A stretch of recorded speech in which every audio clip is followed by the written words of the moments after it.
So hello everyone दोस्तों, क्या हाल चाल आप लोगों का। तो आज है हमारा 1000 वीडियोस की सीरीज का 185 नंबर का वीडियो। सो फ्रेंड्स, आज जो मैंने क्वेश्चन लिया है वो है 3dy/dx plus x y is equal to x y to the power -2।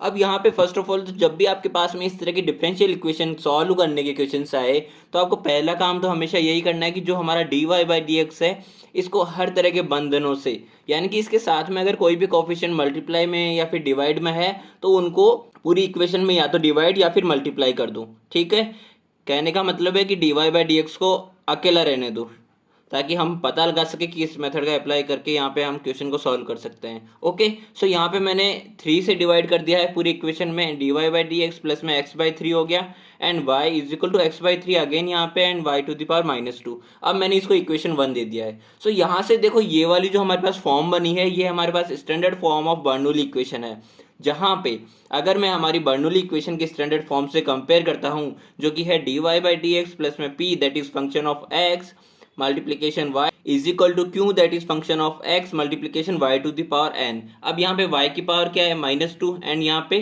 n, it means यहाँ पे n इज इक्वल टू क्या हो गया -2। ओके, तो यहाँ पे बर्नौली इक्वेशन का जो दूसरा नाम होता है वो होता है non linear equation reducible to linear form. अब यहाँ पे मैंने जो बात बोली है non linear equation reducible to linear form, it means हम यहाँ पे इसको लीनियर फॉर्म में पहले कन्वर्ट करने वाले हैं। ओके, सो लीनियर फॉर्म में कन्वर्ट करने के लिए हमें देखिए यहाँ पे स्टेप बाय स्टेप क्या क्या फॉलो करना पड़ेगा। फर्स्ट ऑफ ऑल तो हमारी जो डिफरेंशियल इक्वेशन है इसमें क्यू एक्स के साथ में जो मल्टीप्लीकेशन में है y to the power n यानी कि y टू द पावर -2, इस y टू द पावर -2 से पूरी इक्वेशन में डिवाइड कर देंगे। So dividing 1 by y to the power n और y to the power -2। So यहाँ पे जब y टू द पावर -2 से आप डिवाइड करेंगे तो जब y to the power -2 numerator में जाएगा तो y² हो जाएगा एंड एज इट इज़ यहाँ पे जब y टू द पावर -2 ऊपर जाएगा तो y² मल्टीप्लाई बाई y³ हो जाएगा एंड यहाँ पे मेरे पास में जब y टू द पावर -2 से y to the power -2 cancel out हो जाएगा तो यहाँ पे मेरे पास में ओनली x/3 रिमेनिंग रहेगा। ओके, अब देखिए यहाँ से मेरे पास जो स्टेप 3 रहेगा वो हमें कंसिडर करना है जो हमारे पास में x/3 के साथ में मल्टीप्लिकेशन में है, यानी कि p that is function of x हमने कंसिडर किया था, इसके साथ में जो y का वेरिएबल आ रहा है उस पूरे को हमें कंसिडर कर लेना है z के। अब यहाँ से जब हम इसको with respect to x differentiate करेंगे बोथ साइड्स तो हमारे पास आएगा dz/dx is equal to y³ का 3y² एंड y का हो जाएगा dy/dx। सो यहाँ से हमारे पास में y² dy/dx को एलिमिनेट कर देंगे हम यहाँ से किससे 1/3 dz/dx से।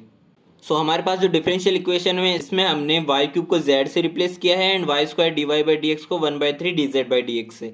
सो 1/3 dz/dx आ गया प्लस में x/3 z is equal to x/3। अब देखिए यहाँ से मेरे को क्या करना होगा, जब हमारे पास dz/dx है तो इसके साथ भी हमें वही व्यवहार करना है जो हमने dy/dx के साथ किया था, यानी कि इसको हमें अकेला छोड़ देना है। इट मीन्स यहाँ पे पूरी इक्वेशन में हम जब 3 से मल्टीप्लाई करेंगे तो मेरे पास में 1/3 कैंसिल आउट हो जाएगा। ओके, तो यहाँ से मेरे पास में रिमेनिंग रहेगा dz/dx प्लस में xz is equal to x।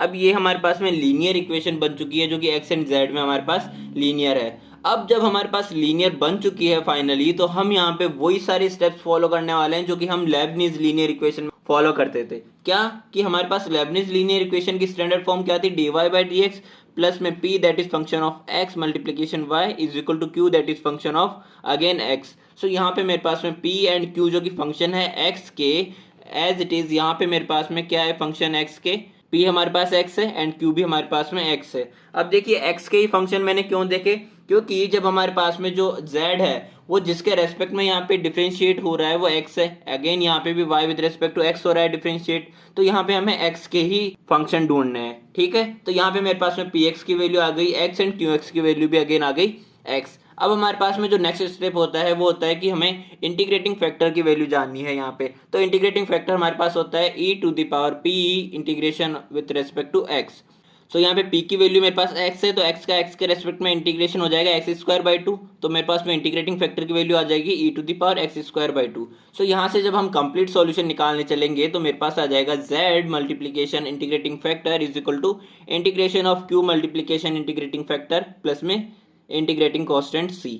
So यहाँ से मेरे पास में जब मैंने इन सभी की वैल्यूज को यहाँ पुट किया तो मेरे पास में z multiplication e to the power x² is equal to x, q की वैल्यू है and integrating factor e to the power x²/2।